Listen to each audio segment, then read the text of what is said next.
السلام عليكم ورحمة الله وبركاته. دعوتوتا في هردفتوتا خينيا بي قول سيناراتي قبين قول سينا أكما بيكم تتيقى تربانتي وان أداداتين سنبران جيون كينيا نيادتام الراس سينا أداك بني ديها نيجرة سينانتم قوتوتا أورمو خيسا تقو إسنف ديهيسنا قافين إن يجتون خيسان هن أولمو مكان ساخن دلوتا جال مقرسا كلتو خطبيتي هنكت أمور سكنتا خينياتي نفانا ترى سينا جال مقرسا كلتو راوا هدو برتن بريسا في قبيسان قبيتنا هنا براداتي قلالا في تكنيكني أنا عبد الناصر محمدي وامره تمر سكنتا خينيا نفانو تربانتي سينالي أدى أكسب سكنتالي غرغرا اسم برانكا هم كينيا أدتم أرانتنا سينا غوتو أورومو خيسا توقو قبني ديهاني جرى قولني خون أره نمالو بودانجيرو غوتا دريق أبسودا كما دبلوما سيداتينس نما بيكما أبرو أفان أورومو خيستيس سينا أورومو بريسو خيستيس نما قودا قدا كما تشاتوري إيكا نجاي اسم قافتون كينيا هندقني السلام عليكم ورحمة الله وبركاته دعوتوتا هردفتوتا كينيا ilmaan Oromoo alaa fi keessa kan jirtan nageenya keenya bakka jirtan marattu isin haa ga'u jecha gulaalaan seenaa tanaa في أوجيس تكنيكا كاميرا عبد الناصر محمد كان نمت تركم أما بريس أبي كان ولك إنديس اسم برانكو بونا براداتيكا أكمل بكمو عبد الناصر كا يعني خنا أو جما فيديو كاميرا تستوفا جرا ماليف كا عبد الناصر مثلا سبانتي كيرو كنا كيسات كاميرا دان باندي تن هدو تجاجلا ترى قبيلة كل سنة داتس نفانا ته قبيل هدو كا ميد اسم بران كنجو إسيتو خنا فيس كا نمنو خون قودو قدا بهاجرا أسمعو حمله خنوف نس برباچ سادا أكما جل كبرت خابنيكا سينا غوتو أورومو خيسا توكو إسيني ديه سوديمنا غوتو بدان غارا ملتا إلمان أورومو تبقوما جتا خيسا توكو نمنخون بدان غارا ملتا كبسو أورومو دا تبدهو دا في إركو دا في غاتشانا تورتي غوتو نينانو سانيتيس دالتاني كبسو أورومو تنافي وريكا عرسا هدوس كفلان هدوني ستي وريكا من إسان كيسا مراسل لي مكان خاصونيس برباچسا بدان غارا ملتا بيا ملكيسا غدا بيا شيخ عبد الرحمن يوسف بيا جال حسن شاكي بيا بارين توج الله بيا جارا أبا غدا بيا عبد الله لونغو يوخان انجينير عبد الله لونغو داتي غافين كيسان اين ويتون كيسان هين اودامو نمني خون أرالو بودان جيرا مقانسا جال مغرسا قلتو كتبيداتيكا ميكونو سينا إسا أكنت اسم بران كينيا نفانا ترى سينا جال مغرسا قلتو كتبيرا واحد دوس برتا دالوني جني أبدن يو فيديو خنالالتن سينا إسا را واحد دوس برتن خنافو سبسكرايب شير لايك قلو هندكتنا بلله شو في بونا شو الرتي سينا كبابتو جال مغرسا قلتو كتبيراتي جال مغرسا قلتو كتبيرا مكان دالوتا سالدين محمد عمر برقود السجل جاتا ميجا أكلا قويسا الدنيا رتي أبا إسا قلتو كتبي يوكان محمد عمري في حال إسا آشا كنو صادق جدو دالتن إدون دالوتا سا أوروميا بها خيسا بيو بها غارا ملتا أنا بدنو أردا هندسا غندا أباي بالتي دالتن جال مغرسا قلتو برنوتا صدركا توقفا هنگا خطا توقرا هنگا خطا جهت مقال مبدنوتي يو برچاتورو جال مغرسا قلتو جولما إساتي نما فتنا في وهبتو وانتهف قبرما في بلسما جولما إسا خيست أدبافتي وان هبتي فرماني وان كان قبصو مالي هنجريتونان برقود السجل ترباتا ميجا أقال قويسا فرنجيرتي قبصو بلسما أورمو أدى بلسما أورموتي آباؤت دبلمودا هيري غاري أركاتي أدى بلسما أورمو يرو سانتي هقونا توقو في دابا توقو قفا تورتي هقونا سيداتيس جارا أبا غداتي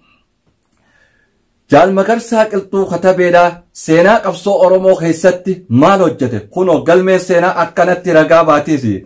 جال مغرسا قلتو دا أكسوما يرو جلقباتي مرنا أدي بلسوما أورمو برنوتا لولا أكا فدتني هدنو أكا أرغتني بيا صومالي إرغتا خيسا تقو يومو تهو كيبا صوماليا شمبراليتي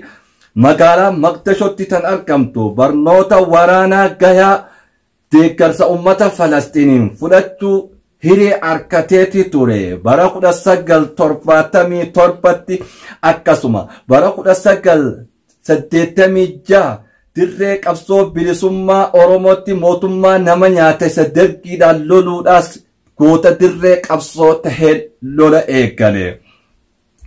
Akkasuma bara 1986 jiila ergoo dhaabaa tahee biyya alaa deemuus baruma kana keessa rakkoo dhaaba keessatti argamte hiikuuf biyyatti deebi'e.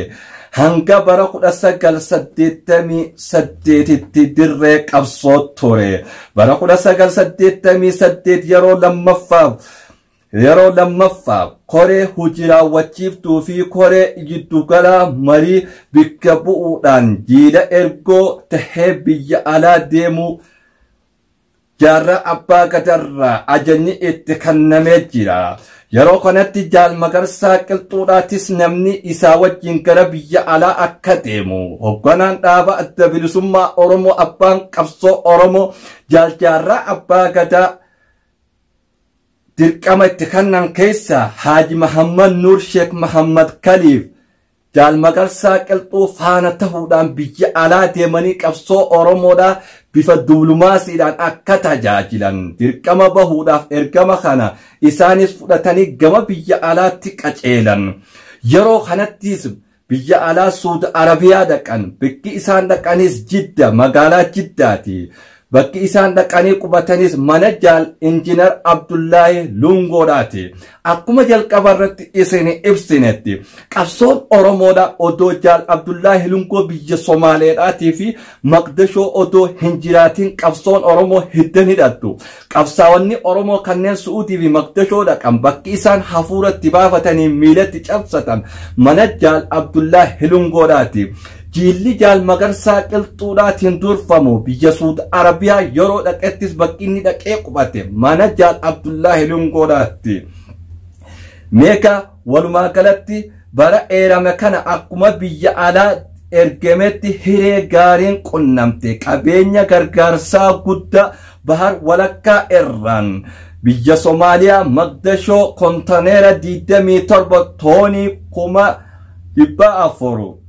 markabaan galchuu carraa harkatee ittis milkaa'e. Bara 1988 irraa hanga bara 1990 takkatti itti aanaa dantaa alaatii fi akkasumatti walitti hidhaa alaa tahuudhaan ummata isaa tajaajilaa ture. Bara 1988 irraa hanga bara 1990 takkatti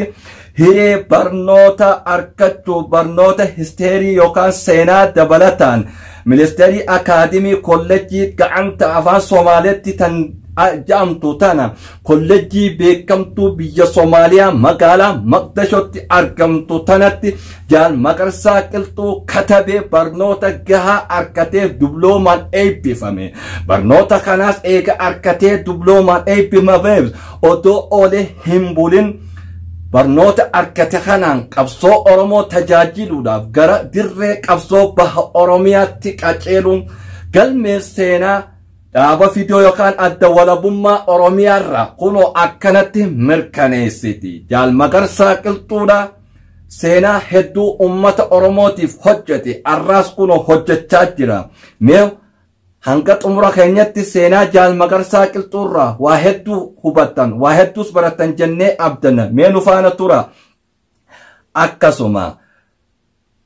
bara kana keessa barnoota eega arkateen boodattis bara 1990 takka kufaatii Dergii dhaaba bakka bu'uudhaan Harargee bulchaa yoomuu ta'u yeroo addi bilisummaa Oromoo Dergiin kufee biyya seenu sanitti Jaal Magarsaa Qilxuu katabee bulchaa Harargeedhaa tahuudhaan muudaman. Hanga bara 1995tti ammoo hoogganaa dantaa alaa tahuudhaan biyyoota alaa keessa deemee dantaa dhaabaa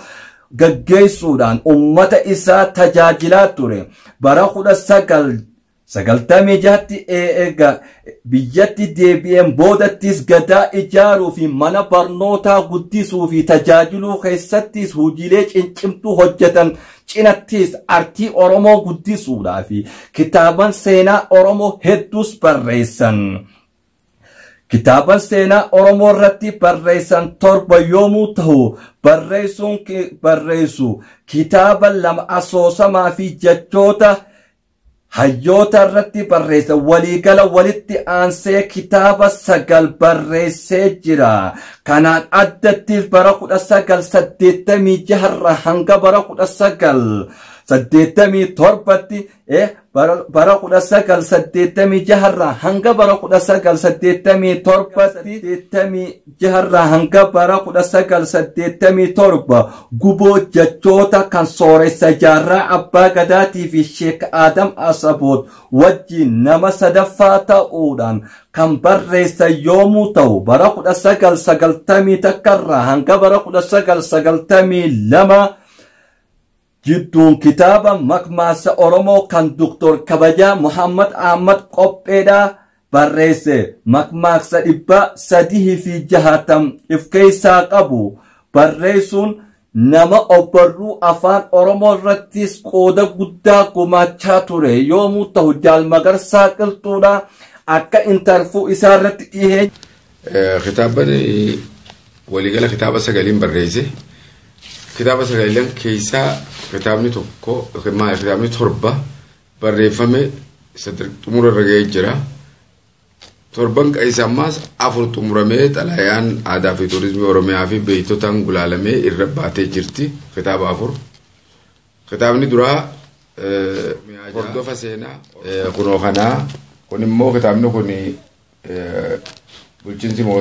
dirree dhawaadhaa nu gargaaruudhaani bulchiinsi naannoo dirree dhawaa yeroo gaafa asad achi jiru san nu gargaaruudhaani kitaaba firii kuma takka nuuf maxxansanii turanii kitaabni humni tokko maxxanfamee Finfinnee irratti eebbifame humni tokkichaanii addunyaa guutuurra wal ga'ee jira biyyi hundi fudhatte raawwatan isaan ga'ee jira. Xalayaa meeqafaa fuula meeqafaa kitaabni kun? Kitaabni kun fuula 300 fi 40. Gaariidha. Wanni inni if keessaa qabu wanni yaadatte wanni inni if keessaa qabu waa baay'ee jiruu fi jireenya saba Oromoo if keessaa qaba hidda dhaloota Oromoo if keessaa qaba madda dhaloota Oromoo if keessaa qaba Oromoon eessaa akka argame keessaa qaba akaakuu dhaloota Oromootis ni qaba qubata sanyii Oromoo irraa kaatee Oromoon eessa kajuullee qaba if keessaa qaba latiinsillee dhaloonni Oromoo akkam eessa caasansaa kajuus ni qaba afaan Oromoo waa hunda aadaa amantaa Oromoota duris ni qaba wanni aadaa Oromoo baay'ee qaba if keessaa. Magarsaa Qilxuu mee kitaaba tokko ka duraa jalqabaa kanatti maxxansite ilaallee jirra kitaabni lammaffaadha mee maaliif maal jettan ol qabamee kitaaba namni isaa argu kitaaba ayyaa kitaabni lammaffaadha kutaa lammaffaa barruun isaa jaldii lammaffaa hordofa seenaa hordofa seenaati tole mee garagalchi oromtichaaf siree tabbooja tole dooyaa jenneen lafa keenya nuti adeemsa bulmaata Booranaa qaba qubsumaa fi caasaa hortee Booranaa if keessaa qaba fooyya'insa aadaa Booranaa qaba seera buuraa qaba yaa'ii Booranaa qaba adeemsa bulmaata bareentumaa qaba bulmaata fuudhaa fi heeruma kan bareentumaa qaba aadaadha adeemsa tumicha heeraa if keessaa qaba toosiboo taa'umsa heeraa if keessaa qaba sirna gadaa bareentumaa if keessaa qaba sadeen abbootii gadaa if keessaa qaba ijaarsa bultii if keessaa qaba fooyya'insa heeraa if keessaa qaba qubsumaa fi horteelee bareentumaa tole kitaaba saddeet enya kana jaanitti seenaalee hedduu kitaaba sadaffaadha mee ol qabaa namni illeen argu kitaabni sadaffaadha hordofa seenaadha jaldii sadaffaati Oromiyaa fi godaantota jedha Oromiyaa fi godaantota jalan kun tole Oromiyaa fi godaantota hoggaayuu seensa godaantota if keessaa qaba Toodiroosii fi gadaa harmoo if keessaa qaba adeemsa aangoo Minilik qaba bulchiinsa Abasiiniyaa if keessaa qaba irranyoota Shawaa if keessaa qaba Minilikii fi Oromiyaa kibbaa if keessaa qaba Minilikii fi goobanaa daachee if keessaa qaba aanolee if keessaa qaba calanqoo if keessaa qaba kareebu dubbattan san seenaa calanqoo bal'inaan if keessaa qaba warra chidhumee fi maal akka taate waan jiru takka takkatti if keessaa qaba tole hariiroo Minilikii fi warra Awurooppaa if keessaa qaba aantota Minilikii fi Iyyaasuu if keessaa qaba moggaasa maqaa Itoophiyaa bal'inaan if keessaa qaba amantaalee biyya teente yoom seente akkamitti seente hunda if keessaa qaba tole kitaaba itti aanu isa irratti barreessan kun hawaasa bira gahuu dhabuun yookaan maxxanfamuu dhabuun qalbiin isaa kan cabxe ta'uudha himan kanaafis seenaan kun yoonii fi ummanni oromoodhaan na cinaa dhaabbatee na duukaa dhaabbatee gartee irkoon haa tahe seenaan kun akka hawaasa bira gahu abdiidhaan qaba ummanni oromootis na cinaa dhaabbatee seenaan tun akka naa maxxanfamtu abdiin qaba sagalee naa taha jechuudhaan Jaal Magarsaa Qilxuudhaatis achirratti tuquunsaa ni yaadatama. Daawwattoota hordoftoota keenya seenaan Jaal Magarsaa Qilxuu katabeedha goota dirree lolaati hayyuu akkasumatti dublumaasii alaa fi keessatti qabsoo oromoo nama tajaajilaa ture bara 1976 hanga guyyaa har'aatti Jaal Magarsaa Qilxuudha hayyuu barreessaa kitaaba sagaliiti. Jaal Magarsaa Qilxuudha gadaa oromoo jaaruu keessattis nama gahee guddaa gumaachaa turan. Jaal Magarsaa Qilxuudha akkasumatti mana barnoota guddisuu fi jaaruu keessattis nama gahee guddaa gumaachaa turan. Keessumaafuu dhaloonni kun akka afaan isaatiin baratu waggaa 30 arraa dura nama irrattis carraaqee ittis milkaa'e kunoo dhaloota afaan isa barsiise. Akkanaan addattis Jaal Magarsaa Qilxuudha warraaqsa qabsoo qeyroo keessattis nama hidhame. Eega Dr. Abiy Ahmed gara aangootti dhufame Dr. Mararaa faa wajjin mana hidhaatti hiikamuusaa ni yaadatama. Hanga guyyaa har'attis Jaal Magarsaa Qilxuudha ummata isaa tajaajilaa jira. Kanaafuu Jaal Magarsaa Qilxuu katabee jiruu fi jireenya isaa keessatti qabsoo oromoodhaan nama tajaajilaa ture. Kanaafis seenaan keessaafuu inni barreesse kitaaban inni barreesse keessaa Oromiyaa fi godaantota kan jiru seenaa habashoonni oromoodhaa xureessan inni kunoo seenaa dhugaadhaa barreessee lafa kaa'e kunis dhaloota har'aa kana keessatti maxxanfamee kitaabni kun hawaasa bira gahuun barbaachisaadha. Akkasumas hordofa seenaadhaa kitaaba isaa keessaa kan jiru. Walumaa galatti Jaal Magarsaa Qilxuu katabeedha kitaaban seenaa oromoodhaa keessumaafuu sirna gadaa Raabaadooriidha kan Bareentumaa kan Tuulamaa kan Booranaadha hedduu barreessanii harkaa qaban seenaan kun maxxanfamee hawaasa bira gahuunaanis barbaachisaadha. Kan dhaloonni har'aa barbaadaa jiru seenaa akkanaati. Kanaafuu ummanni oromoo Jaal Magarsaa Qilxuu katabee bira dhaabbate kitaaban seenaa inni barreessa kana maxxanfamuu qaba. Daawwattoota hordoftoota keenya Jaal Magarsaa Qilxuudha seenaa isaa kutaa tokkoffaa isaa asumarratti xumurra. Ogeessii tiknikaa fi gulaalaan qophii tana Abdunaasir Muhammad na cinaatti argama. Meegaa Abdunaasir Muhammad miilanaan dhaloonni har'aa Jaal Magarsaa Qilxuurraa maal baratuu qaba jetteeti asirratti yaada kannuu dandeessa. Akkuma ati jette sanii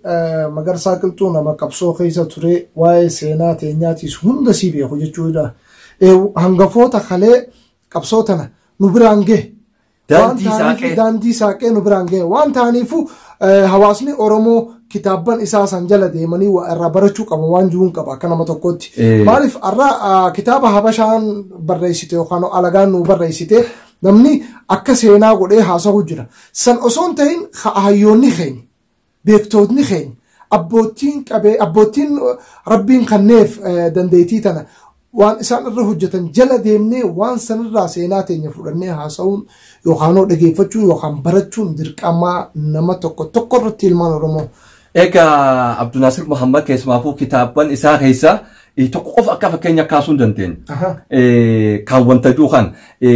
Oromiyaa fi godaantota. Amma fakkeenyaaf jaarraa 500 dura yoo gola seenaa keessa deebine warri habashaadhaa Oromoon godaantee dhufa jira. Akka Oromoon godaanteen dhufne seenaa lafa jirtu jechuudha. Oromoon abbaa biyyaati akkuma meeqa lafa isaa irra jiraachuu dura. Seenaa dhokottee san namni kun gartee barreeffamaan seenaa san lafa kaa'uun nama qooda guddaa qaba jechuudha. Fakkeenyaaf habashaan akka gammoojjii Siiriyaa irraa godaantee dhufte Jaal Magarsaa Qilxuu obbarruu isaa keessatti barreessee jira jechuudha. San qofaa miti ammaas kitaaban seenaa hordofa seenaa kan jiru amma seenaa bareentumaa tan afran qalloo tan torban anniyyaa